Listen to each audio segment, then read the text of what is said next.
Այժմ ես ելույթի համար այստեղ եմ հրավիրում Մասիս Շիրոյանին, 2020 թվականի պատերազմի մասնակից, որը ամենաթեժ կետերում մարտնչել է եւ նրա ձեռքից, այսպես ասեմ, խլել են հաղթանակը։ Մասիս ջան, համեցիր։ Հա, իդեպ մարտական եղբայրության հիմնադիրներից։ Համեցեք։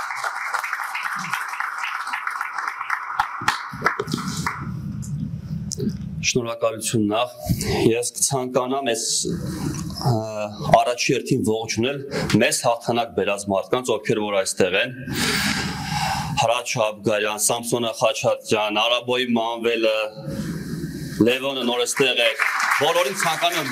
ողջունել, շնորհակալություն նախ որ եկել եք, պատվել եք ու այս մարդիկ մեզանից մի 10 անգամ ավելի վատ կարգավիճակում կարողացել են հաղթանակ տոնել։ Այն ժամանակ եթե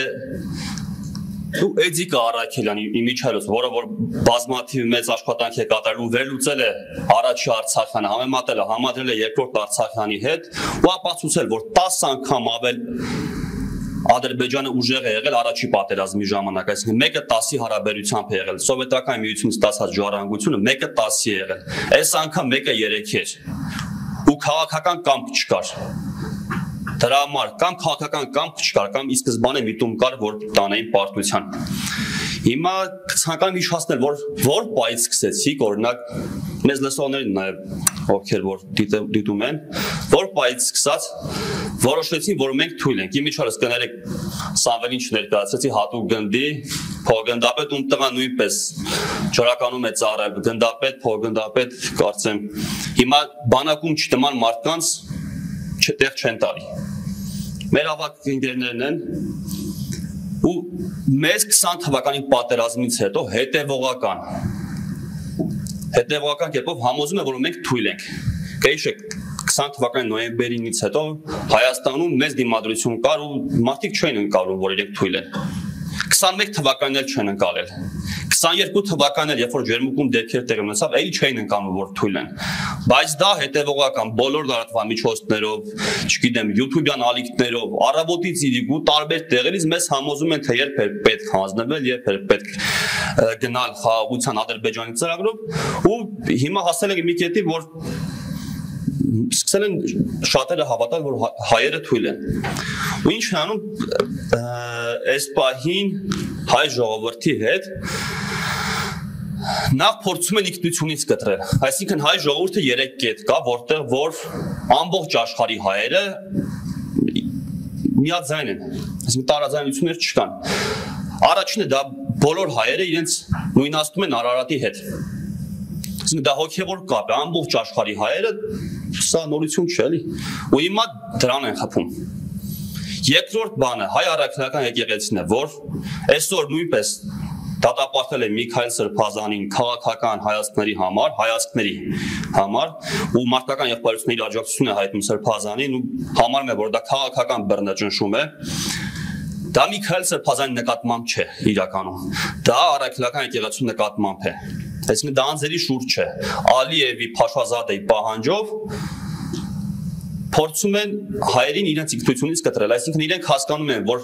ոչ միայն կառավարությունն է հայերի կենտրոնը, այլ նաև օրինակ էջմիածինը, այդ մեր թեմերը, որ ամբողջ աշխարհի հայերը միտեղ 100 հոգի հայ է հավաքում, եկեղեցի են կառուցում, խնդրում էջմիածից մի հոգևորական, որի միջոցով Հայաստանի հետ փորձում են կապ պահել։ Հիմա ամբողջ աշխարհի կապը փորձում են, ամբողջ աշխարհի հայերի կապը փորձում են խզել Հայաստանի հետ։ Խփում են եկեղեցուն եւ ցեղասպանության են փորձում խփել։ Այսինքն ցեղասպանությունից մենք դուրս ենք եկել միատնեց ձևով ամբողջ ազգը,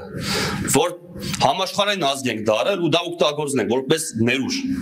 Հիմա փորձում են ցեղասպանությունից կտրել, այսինքն ցույց տալ, որ դա կարևոր չի, միատանուն ազգանունները բերեկետ ովքեր են եղել, հուշարձան են վերանորոգում, իբր թե վերանորոգում են, ասենք անեցել իրենց բան, կարծես իրենց համար դա ամենակարևոր հարցն էր։ Թող մնար, թող մի քիչ չվերանորոգվեր։ Մեկը մենք գիտենք, որ դուք այդ հուշարձանի համար ոչ մտածում եք, ոչ էլ ցավում եք։ Սա ուղղակի փորձում են փակվել, որպեսզի դրանից էլ կտրեն ու համոզեն, որ մենք գնում ենք 4-րդ հանրապետության, փորձելու ենք 4-րդ հանրապետություն ստեղծել, սահմանադրությունը փոխել ու սահմանադրական բարեփոխումներ անել, որտեղից կհանեն անկախության հռչակագիր, հիմնական խնդիրն էլ էս է։ Հիմա մեր ընկերներին կխնդրեմ, որ ցույց տան մի հատ գրաֆիկ, որտեղ ես կփորձեմ բացատրել, թե ինչ է սա։ 20 թվականի նոյեմբերի 9-ից սկսած հայկական քաղաքական դաշտում հիմնական ճարտարապետը Նիկոլ Փաշինյանն է իր քաղաքացիական պայմանագիր կուսակցությունով։ Նիկոլ Փաշինյանը ստորագրել նոյեմբերի 9-ը ու պարտության է մատնել հայ ժողովրդին։ Համոզել է, որ մենք թույլ ենք, չենք կարա, գնացել է հանձնվելու ճանապարհով, հանձնել է բազմաթիվ տարածքներ առանց կրակոցի ու սրամասնել, երբ որ Հրանտը նշեց, որ մենք այդքանի չենք պարտվել, ինչքան իրենք մեզանից ստանում են, նոյեմբերի 9 դրությամբ 3 շրջան կար կորցրած։ 3 շրջան ընդհանրապես։ Հա։ Չեն կորցրել։ 3 շրջան կար։ Ու այդ 3 շրջան դիմաց մենք այսօր հանձնեցինք ամբողջ Արցախը, հանձնեցինք Հայաստանի Հանրապետությունից տարածքներ ու դեռ շարունակում ենք արդեն ինքնությունը զիջել։ Իրենք 7 շրջան էին կորցրել, բայց մենք մեր իշխանությունները, քաղաքական էլիտան, չկարողացավ Ադրբեջանից նույնչափ բան ստանալ, այսինքն երբ որ մենք բազմաթիվ անգամներով մեր հաջողություններով գերազանցում ենք իրենց։ Ու հիմա նոյեմբերի 9-ի հետ կապված ասեմ, որ նոյեմբերի 9-ը Նիկոլ Փաշինյանն է ստորագրել, ոչ մի ուրիշ մարդ չի ստորագրել, սա Նիկոլ Փաշինյանի ստորագրած թուղթն է։ Բայց այսօր Հայաստանի քաղաքական դաշտում անուններով եմ խոսելու այս անգամ, Հանրապետականը,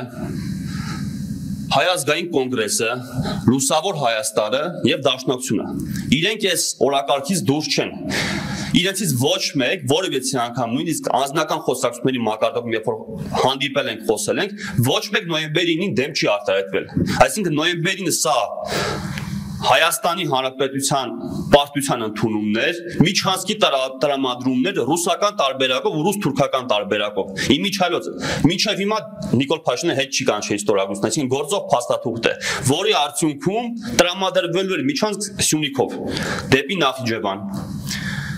Բայց այն ժամանակ Արցախ էլ կար, Ստեփանակերտ կար, իբր թե հայերն գնալու են Ստեփանակերտ, դա դրա համար են զիջում։ Մենք դա ի սկզբանե համարեցինք դատապարտված ու կեղծ բան։ Հիմա անդիմադիրներ, ովքեր որ Փաշինյանի անդիմադիր են, գործում են այս օրակարգում։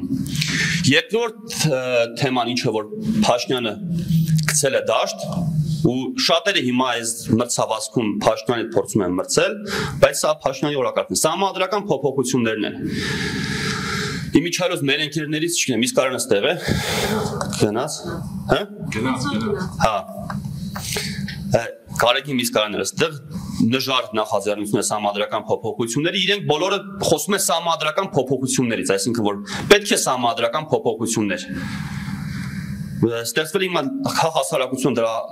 ակտիվ գովազդը կանի, որ սահմանադրական փոփոխություններ պետք է անեն, Մանասյան հայտնի է։ Էլի անձնականով մեր ընկերներն են, բայց գործում է Փաշինյանի օրակարգում, այսինքն չի դրվելու հանրաքվեի մի հատ Միսկարանի տարբերակը սահմանադրության, մի հատ Հայկ Մանասյանի տարբերակը հիմնադիր Զավակ Դերկումն են ստեղծել, մի հատ Փաշինյանի, մի հատ մեկ ուրիշ թիմի դրվելու է այո կամ ոչ, համաձայն եք փոխել կամ համաձայն չեք։ Ու երբ որ իրենք առավոտից իրիկու առաջնային խնդիրը դիտարկում են սահմանադրության փոփոխությունը, սա ուղղակի ֆոն է ստեղծելու, որ հասարակությունը լսի ու հասկանա, որ այսքան մարդիկ ասել են սահմանադրություն պետք է փոխել, գնանք քվեարկեն այոյի օգտին։ Սա անուղղակի կերպով ջուր լցնել է Փաշինյանի ջրաղացին։ Մյուս տարբերակը 4 հանրապետության ստեղծումն է։ Վերջերս հանրային եթերում բանավեճ է տեղի ունենում ու Մայր Հայաստան խմբակցության անդամները, այդ քաղաքական ուժի անդամները, մեկը Մանուկ Ներսուքյասյան, մեկը Բորիս Մուրազին, համաձայնվում են Փաշինյանից առաջարկել, որ 4 հանրապետություն է պետք հռչակել։ Իմիջիայլոց ասեմ, որ Մայր Հայաստանը ոչ ուղղակի ձևով ասոցացվում է երկրորդ նախագահ Ռոբերտ Քոչարյանի հետ։ Իրենք ասում են 4 հանրապետություն է պետք ստեղծել, որտեղ երրորդը արդեն գոյություն չունի։ Այսինքն այս խոսույթն են մտցնում։ Այն նույն խոսույթը, որը Փաշինյանն ասում 4 հանրապետություն է պետք։ Ուղղակի ասում են ձեր տարբերակով չէ, մեր տարբերակով։ Հիմա սրա արդյունքում, երբ որ Փաշինյանը 27 թվականին կփորձի գնալ սահմանադրական փոփոխություններով հռչակի 4 հանրապետություն, հասարակության մոտ արդեն այս խոսույթը ձևավորված է լինելու։ ու սրանք հենց այս օրակարգն են սպասարկում, երբ որ մենք ասում ենք բոլորով նույն խաղն են խաղում։ Ու գոյություն ունի մի վերջի օրակարգ օգոստոսի 8-ին։ Նախ նշեմ, որ օգոստոսի 8-ի համաձայնագիրը իրականում սկզբում գրվել է Թուրքիայում, թուրք լրագրողների միջոցով փոխանցվել է իրենցից նաև արտահոսք եղել հասել է մեզ, ես մարտ ամսին հրապարակել եմ այս փաստաթուղթը։ Մեկին մեկ տար առ տար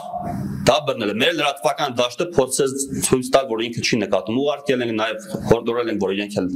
դա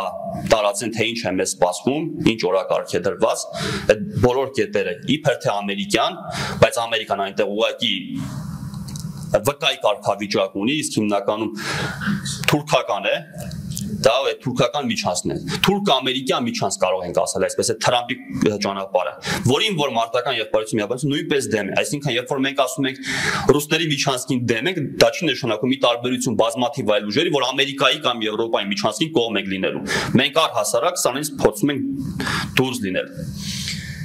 Ու այդ խաղաղության, իբր թե խաղաղության, բայց Հայաստանի Հանրապետության լուծարման թեզով Փաշինյանը գնալու է 26 թվականի ընտրություններին ու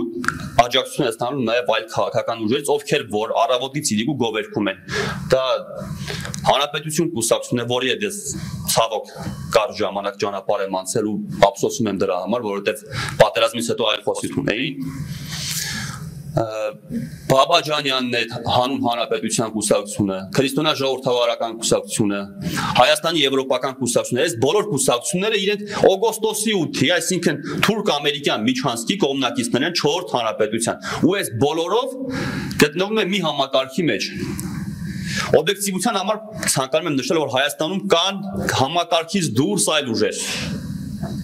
Ու երբ որ մեզ շատ անգամ ասում են ինչի սրա հետ չեք համագործակցում, ինչի այս մյուս ուժի հետ չենք համագործակցում, մենք ուժերով չենք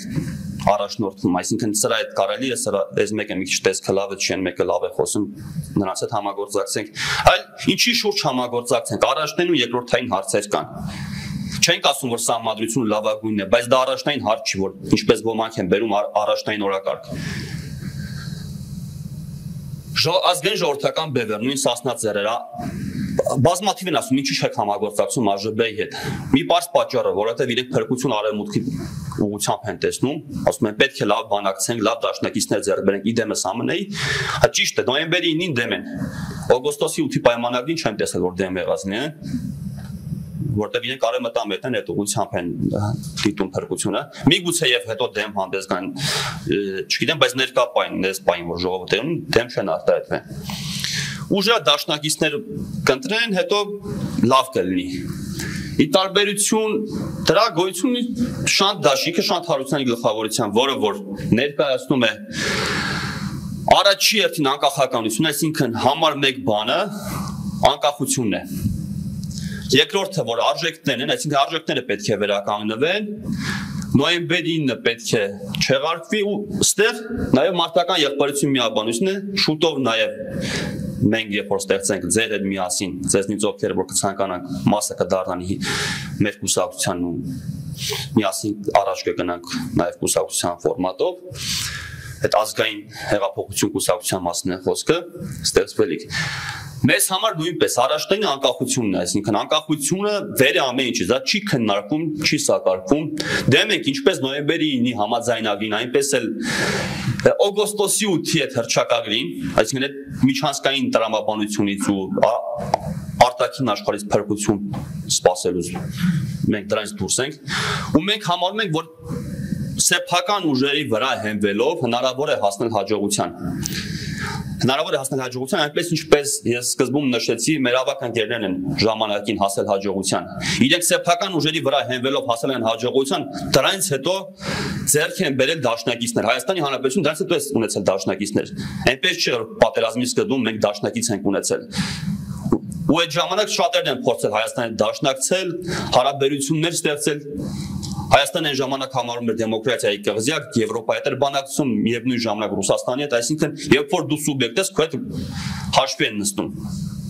Հիմա այդ նույն կերպ հաշվի են նստում Ադրբեջանի հետ։ Դրա համար եմ ասում, որ մենք կարող ենք, ու երբ որ ասում ենք մենք թույլ ենք, մենք չենք կարա, Ես դրա հետ համաձայն չեմ։ Ովքեր որ թույլ են, ովքեր որ չեն կարա, իրենք գնալու տեղ ունեն։ Կարող են իրենք գնալ։ Ինչպես Մանվել Եղիազարյանն է բազմաթիվ անգամ նշել, մեր խոսակցությունների ընթացքում կամ հանրային էլ ասել, դե որ այդքան լավ էր թուրքերի հետ ուզում եք առևտուր անեիք, բամնայիք այդտեղ, ձեր տատերն ու պապերը ինչի եկան այդտեղ։ Մեր Երևանի թաղամասերի անուններն նայեք։ Եթե այդքան լավ էր, ինչի այդքան վատ դարավ։